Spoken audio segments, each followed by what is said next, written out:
आपण बघणार आहोत कॅपॅसिटर. कॅपॅसिटर म्हणजे ज्या साधनामध्ये इलेक्ट्रिकल एनर्जी साठवून ठेवतो त्याला कॅपॅसिटर असे म्हणतात. आपण आता बघणार आहोत कन्स्ट्रक्शन ऑफ कॅपॅसिटर.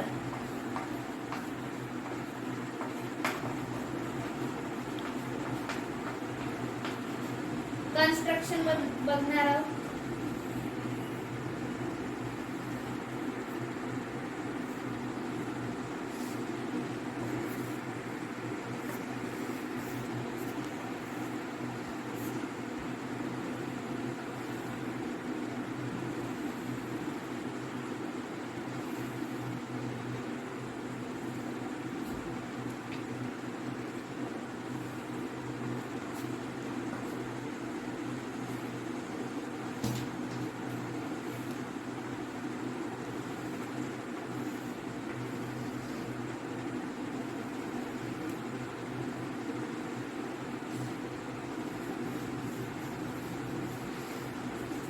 हे आहे इन्सुलेशन.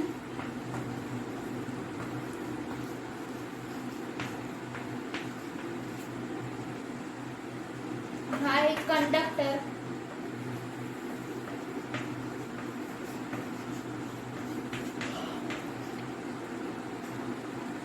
फिगर आहे कॅपॅसिटरची.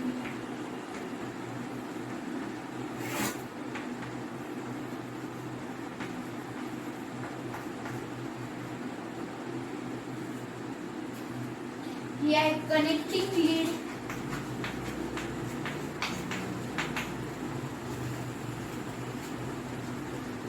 कनेक्टिंग लीड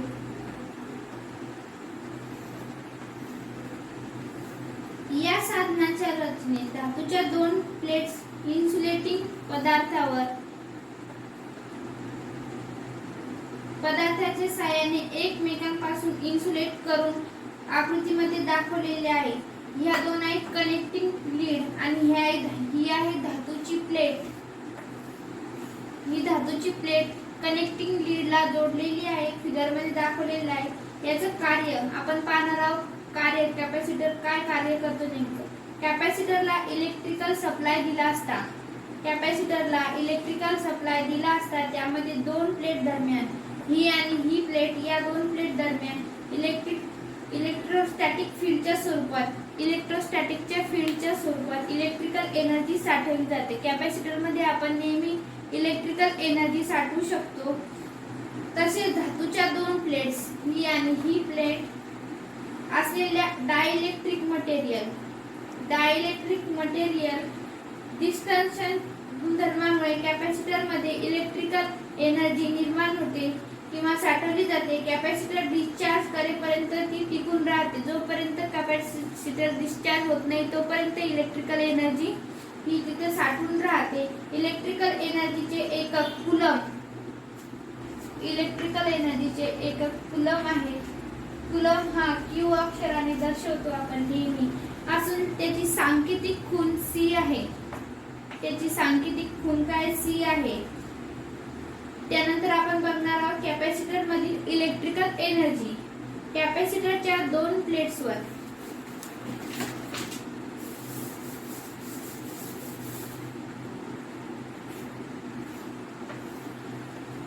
ही आहे फर्स्ट प्लेट,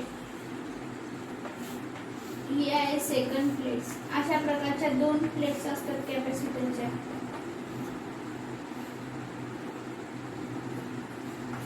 ही आहे व्होल्टेज सोर्स. त्यानंतर इथे कनेक्ट केलेली आहे बॅटरी.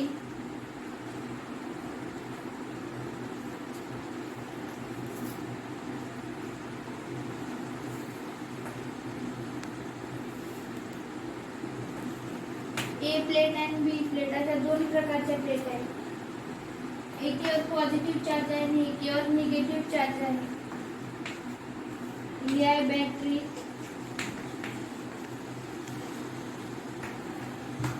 Voltage source.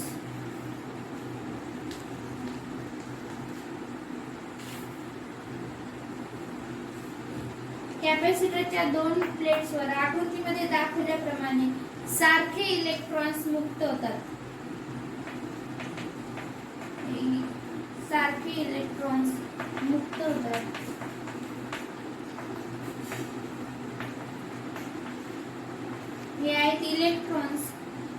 कॅपॅसिटरला रेजिस्टरच्या माध्यमातून सप्लाय दिला असता कॅपॅसिटर मध्ये एक रेजिस्टर जोडला असता त्याला रेजिस्टरच्या मार्फत सप्लाय दिला असता ए प्लेट वरील ही आहे ए प्लेट वरील इलेक्ट्रॉन्स मुक्त होतात मुक्त होऊन बी प्लेट वर जमा होतात आकृतीमध्ये दाखवल्याप्रमाणे ए प्लेट ही पॉझिटिव्ह आणि बी प्लेट ही निगेटिव्ह आहे ए मधील इलेक्ट्रॉन जेव्हा मुक्त होतील तेव्हा इलेक्ट्रॉन्स बी मध्ये जमा होतील तर हा ए पॉझिटिव्ह चार्ज निघून जातो व बी ला पॉझिटिव्ह चार्ज येतो आणि ए हा चार्ज रहित होऊन जातो आफ्टर मुक्त इलेक्ट्रॉन्स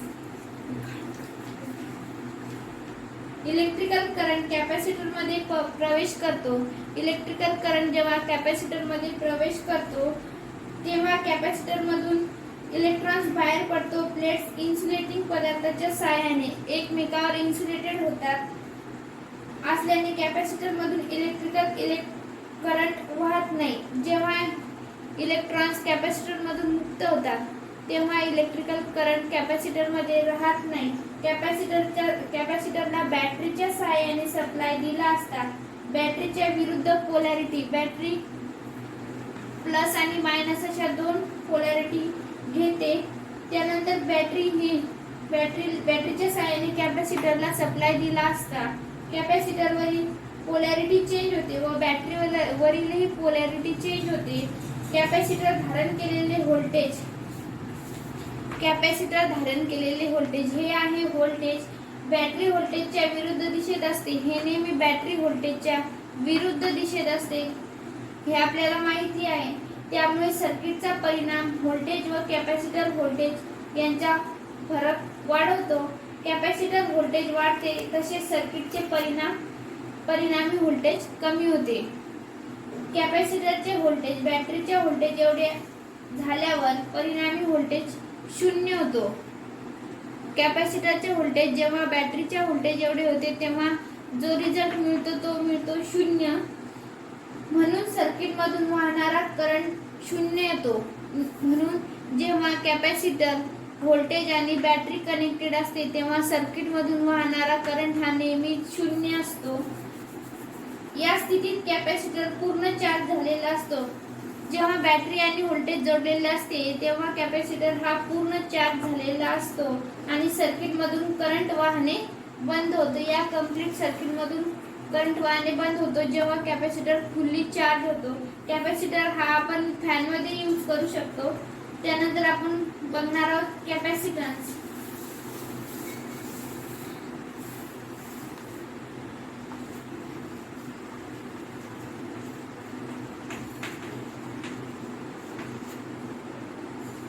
कॅपॅसिटन्स व्होल्टेज चार्जच्या रूपात इलेक्ट्रिकल एनर्जी साठवून ठेवण्याच्या सामर्थ्यास कॅपॅसिटन्स असे म्हणतात जेव्हा इलेक्ट्रिक चार्जच्या स्वरूपात इलेक्ट्रिकल एनर्जी साठवून ठेवली जाते त्याला आपण काय म्हणतो कॅपॅसिटन्स हा नेहमी C या अक्षराने आपण दर्शवतो कॅपॅसिटन्सचे एकक हे फॅरेडे आहे कॅपॅसिटन्सचे एकक फॅरेडे आहे फॅरेडेचे संक्षिप्त रूप F आहे फॅरेडे नेहमी आपण F या अक्षराने दर्शवतो हे एकक फॅरेडे म्हणजे कॅपॅसिटर 1 व्होल्ट व 1 कूलम या कूलम चार्ज साठवून ठेवणे होय C = Q/V और Q = C × V and V =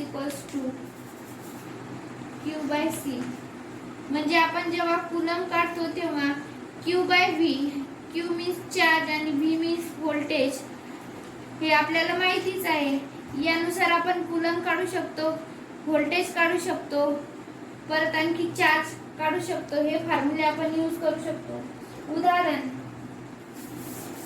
या कॅपॅसिटन्सवर आपण एक उदाहरण घेणार आहे 25 व्होल्ट दाबाने 0.5 कूलम चार्ज 5 कुलम चार्ज करण्यासाठी कॅपॅसिटरचा कॅपॅसिटन्स किती असेल ते माहिती करायचे आपल्याला. तर आपल्याला चार्ज दिलेला आहे Q = 0.5 कुलम.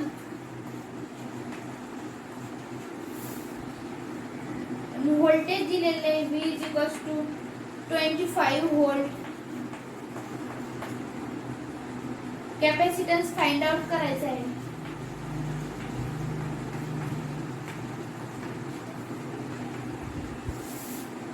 तर आपल्याला फॉर्म्युला माहित आहे कॅपॅसिटन्स कसा काढायचा. Q/V. C means capacitance, Q means charge आणि V मीन्स व्होल्टेज. तर आपल्याला C काढायचा आहे म्हणजेच कॅपॅसिटन्स काढायचा आहे. तर C = आपल्याला चार्ज दिलेला आहे 0.5 आणि व्होल्टेज दिलेला आहे 25. यानुसार आपण कॅपॅसिटन्स फाइंड आउट करू शकतो. तो येतो 0.02 फॅरेड. कॅपॅसिटन्स हा नेहमी फॅरेड मध्ये आपण मोजतो, त्यामुळे आपण त्याला युनिट दिलेले आहे फॅरेड. कॅपॅसिटन्स ची व्हॅल्यू आलेली आपली कॅपॅसिटन्स बरोबर 0.02 फॅरेड. हा हे प्रॉब्लेम नोट डाऊन करून घ्यायचे सर्वांनी. त्यानंतर आपण पाहणार फॅरेडेचे उपएकक. फॅरेडेचे उपएकक बघायचे आपल्याला.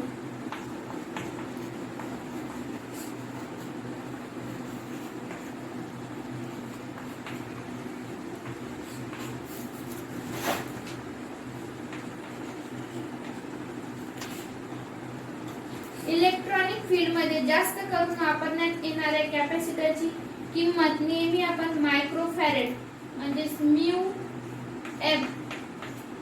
Mu means micro, micro means सर्वात लहान आणि एफ = फॅरेड. हे सर्वात छोटे युनिट आहे फॅरेडेचं मायक्रोफॅरेड. मायक्रोफॅरेड वापरण्यात येणाऱ्या कॅपॅसिटरच्या किमती आपण बघितल्या. Nano farad. Nano means nu F. Nu means nano. Nano means सर्वात लहान, म्यू पेक्षाही लहान. F = farad. हे सर्वात छोटे युनिट आहे फॅरेडेचे. त्यानंतरचा आहे pico farad. PF. PF means pico farad. P = pico. F means farad. त्यानंतर आपण बघणार आहोत 1 मायक्रोफॅरेड = किती फॅरेड. 1 microfarad = 1 × 10⁶ farad. त्यानंतर आपण पाहणार आहोत 1 नॅनोफॅरेड = हाऊ मेनी फॅरेड. 1 × 10⁻⁹ फॅरेड. त्यानंतर बघणार आपण 1 पिकोफॅरेड = how many farad. 1 × 10⁻⁻12 farad. 10⁶ microfarad = 1 farad. 10⁶ means 10⁶ microfarad = 1 farad. त्यानंतर 10⁹ नॅनोफॅरेड = 1 फॅरेड. 10⁻12 पिकोफॅरेड = 1 फॅरेड. 10⁻⁻ इथे -6 पॉवर आहे आणि इथे +6 पॉवर आहे, त्यामुळे याची व्हॅल्यू आहे 1 मायक्रोफॅरेड. हे 1 फॅरेड. Microfarad means 10⁻⁻6.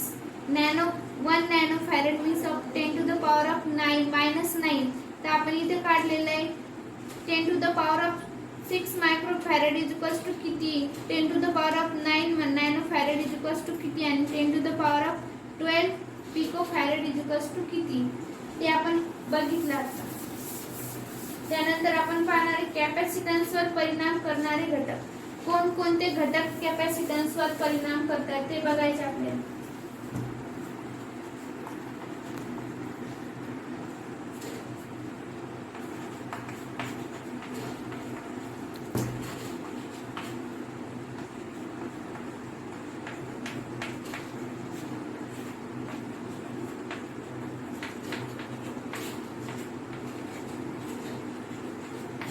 कॅपॅसिटन्सवर कोणकोणते घटक परिणाम करते ते बघायचे आपल्याला.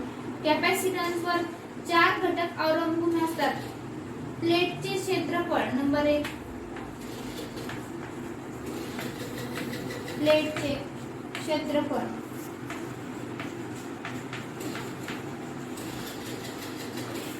त्यानंतर दुसरा आहे प्लेट मधील अंतर, difference between a plate.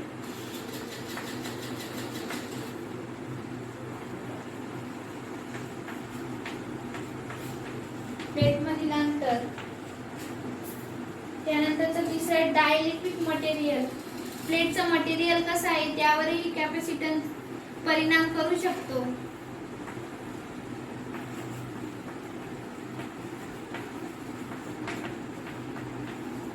Dielectric material.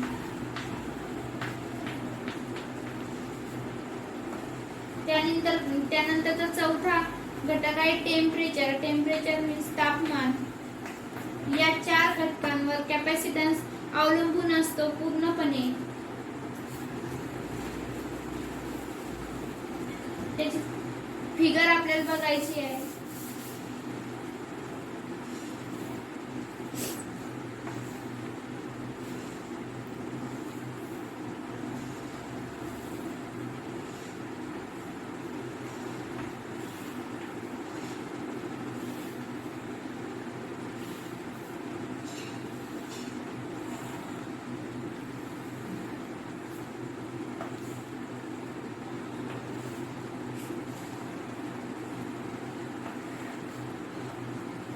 हे आहे प्लेटचे क्षेत्रफळ. प्लेट केवढी आहे? Square metre.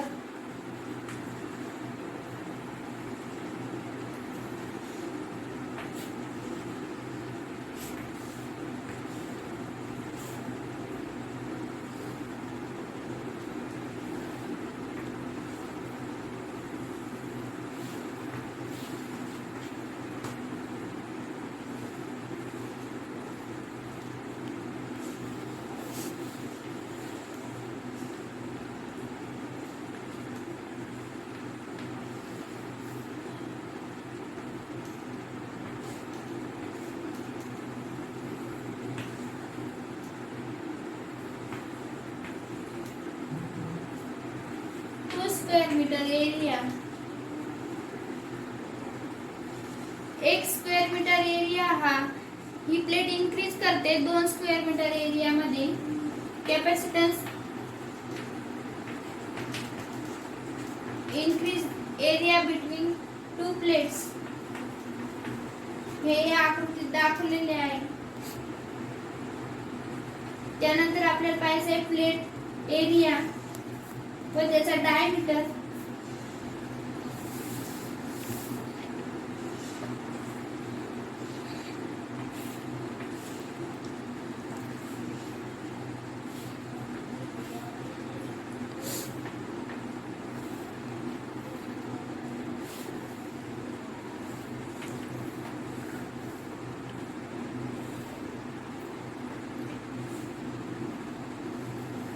हा डिस्टन्स आहे diameter. Diameter between 2 plates. Plate मधील अंतर. हा डिस्टन्स मधील दोन्ही प्लेट मधील अंतर किती असते ते पाहिजे. कॅपॅसिटन्स हा इन्क्रीज करतो डिस्टन्स बिटवीन 2 प्लेट्स और डायमीटर बिटवीन 2 प्लेट्स. हा डिक्रीज करतो. डिक्रीज मीन्स कमी करतो डायमीटर.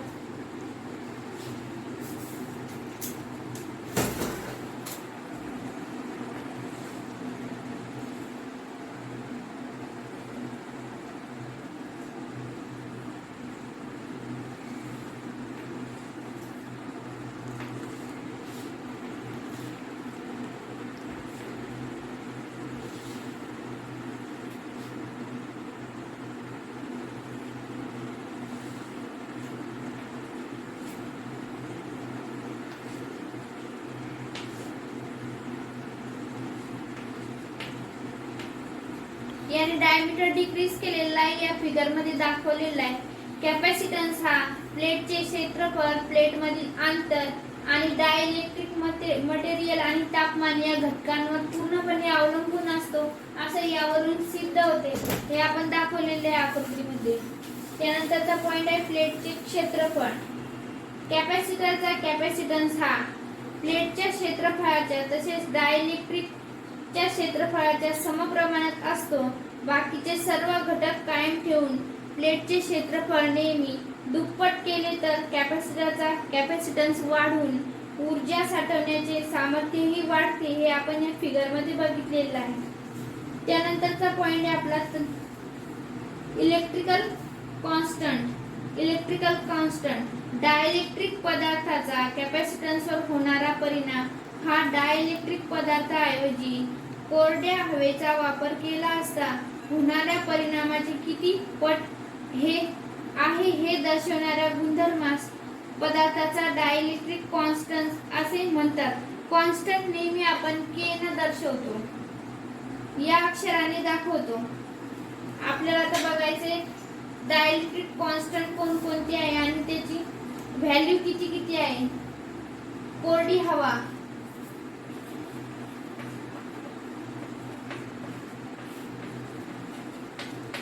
कोरडी हवा हा पदार्थ आहे.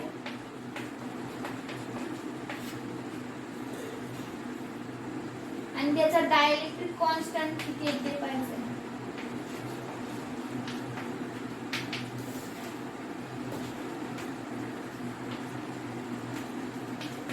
कोरडे हवेचा डायइलेक्ट्रिक कॉन्स्टंट हा नेहमी 1 असतो आणि कागद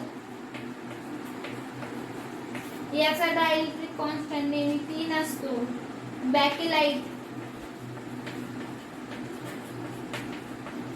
बॅकेलाइटचा कॉन्स्टंट नेहमी 4 असतो. ग्लासचा कॉन्स्टंट नेहमी 5 असतो. आणि मायका याचा कॉन्स्टंट नेहमी 7 असतो.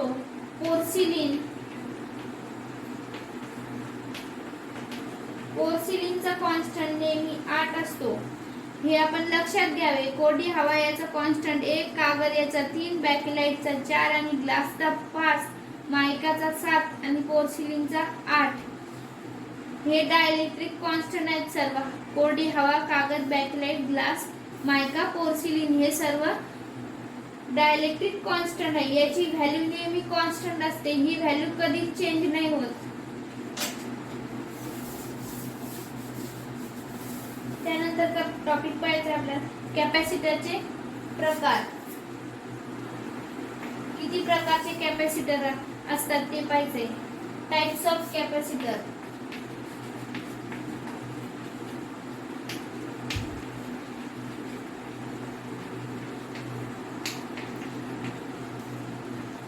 Types of capacitor.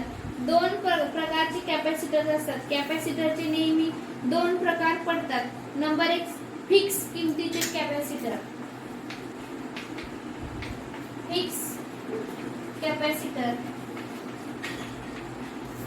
आणि दुसरा आहे व्हेरिएबल कॅपॅसिटर.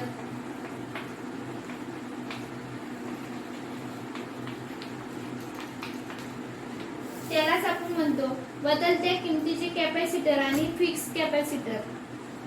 हा नेहमी फिक्स असतो आणि हा चेंज कमी जास्त होत असतो, म्हणून त्याला आपण व्हेरिएबल कॅपॅसिटर म्हणतो. फिक्स किमतीचे कॅपॅसिटर बघायचे आपल्याला किती प्रकारचे असतात. फिक्स किमतीचे कॅपॅसिटर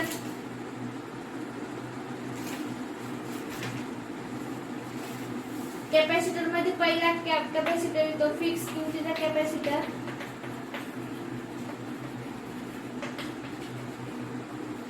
त्यामध्ये असतो सिरॅमिक कॅपॅसिटर.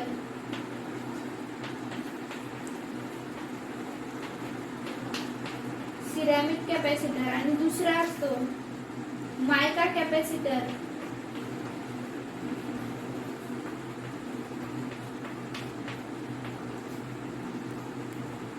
त्यानंतरचा 2च कॅपॅसिटर असतात फिक्स किमतीचे, सिरॅमिक कॅपॅसिटर आणि मायका कॅपॅसिटर. त्यामधला आपल्याला पहिला बघायचा आहे सिरॅमिक कॅपॅसिटर.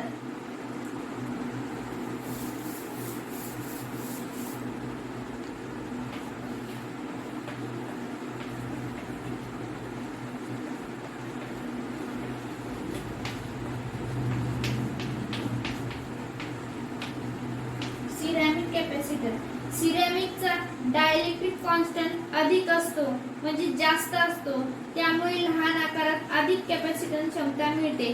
सिरॅमिकचा आकार खूप लहान असतो आणि त्याच्या लहान आकारामुळे आपल्याला कॅपॅसिटरची क्षमता जास्त मिळते. आपण हे फिगर मध्ये बघूया कसा दिसतो सिरॅमिक कॅपॅसिटर.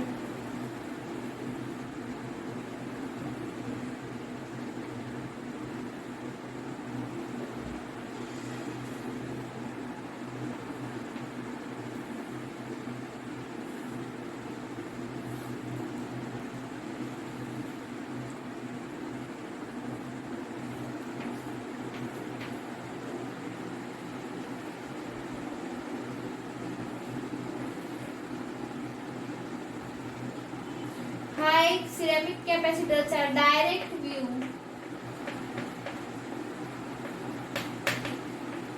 डायरेक्ट मीन्स पाहता क्षणीचा व्ह्यू, पाहिल्याबरोबर कसा दिसतो. त्यानंतर आपण पाहणार ओपन व्ह्यू म्हणजे उघडल्यानंतर कसा दिसतो. सिरॅमिक कॅपॅसिटर ओपन केल्यानंतर कसा दिसतो ते बघायचे आपल्याला डायग्राम.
हे आहे डायलेक्ट्रिक.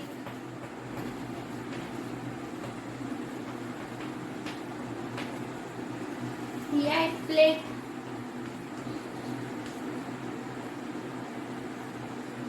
ह्या लीड्स आहेत.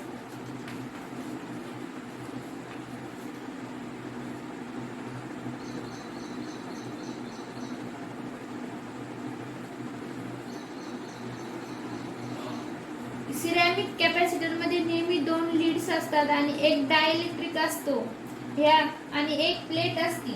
या कॅपॅसिटरची रचना आकृतीत दाखवल्याप्रमाणे आहे. इन्सुलेशन म्हणून सिरॅमिकच्या प्लेट्स वापरतात. ही जी प्लेट्स आहे ती इन्सुलेशन म्हणून आपण वापरतो. इन्सुलेशन मीन्स कंडक्टरच्या वरील भाग, ज्यामुळे कंडक्टर मधील करंट व्यवस्थित वाहू शकतो आणि करंट लागणार नाही याची दक्षता मिळते नेहमी. हे कॅपॅसिटर कमी क्षमतेचे असतात. यामधील जो कॅपॅसिटर आहे तो कमी क्षमतेचा असतो. हा टीव्हीच्या सर्किटमध्ये अशा प्रकारचे बरेच कॅपॅसिटर वापरले जातात. टीव्ही हा कॅपॅसिटर सिरॅमिक कॅपॅसिटर नेहमी आपण टीव्ही मध्ये यूज करतो. सिरॅमिक कॅपॅसिटर 1 मायक्रोफॅरेड ते 2.2 मायक्रोफॅरेड एवढ्या क्षमतेचा असतो. 1 मायक्रोफॅरेड ते 2.2 मायक्रोफॅरेड एवढ्या क्षमतेचा असतो व 6 केव्ही दाबापर्यंत उपलब्ध असतो.